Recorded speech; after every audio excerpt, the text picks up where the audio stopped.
महाराष्ट्र और पूरे देश के लिए बेहद दुखद खबर है। 28 जनवरी को महाराष्ट्र के उप मुख्यमंत्री अजीत पवार का निधन एक विमान हादसे में हो गया। बारामती में उनका निजी विमान क्रैश लैंडिंग का शिकार हुआ, जिसमें विमान में मौजूद सभी यात्रियों की जान चली गई। राजनीतिक रूप से अजीत पवार महाराष्ट्र के सबसे अनुभवी नेताओं में से एक थे। उनका मुख्यमंत्री बनने का सपना अधूरा रह गया और अब एनसीपी की बागडोर किसके हाथ में जाएगी, इस पर राजनीतिक चर्चा तेज है। लेकिन आज हम बात करेंगे उनके पीछे छोड़ी गई वित्तीय और अचल संपत्ति की।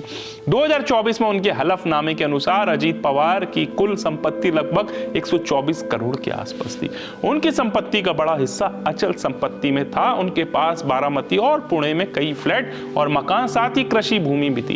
ये संपत्तियां निवेश और किराए के लिए रखी गई थी। चल संपत्ति की बात करें तो उनके पास टोयोटा कैमरी, होंडा CR-V और एक कृषि ट्रैक्टर थे। इसके अलावा उनके बैंक खातों में करोड़ों रुपए की नकदी जमा, फिक्स्ड डिपॉजिट, शेयर, बॉन्ड और LIC पॉलिसी भी शामिल थी। अजीत पवार ने सोने और चांदी के गहनों में भी मोटी रकम निवेश की थी। इनके अलावा उनके पास कई कीमती गहनों और आभूषणों का संग्रह था, जो उनकी संपत्ति का अहम हिस्सा बनता था।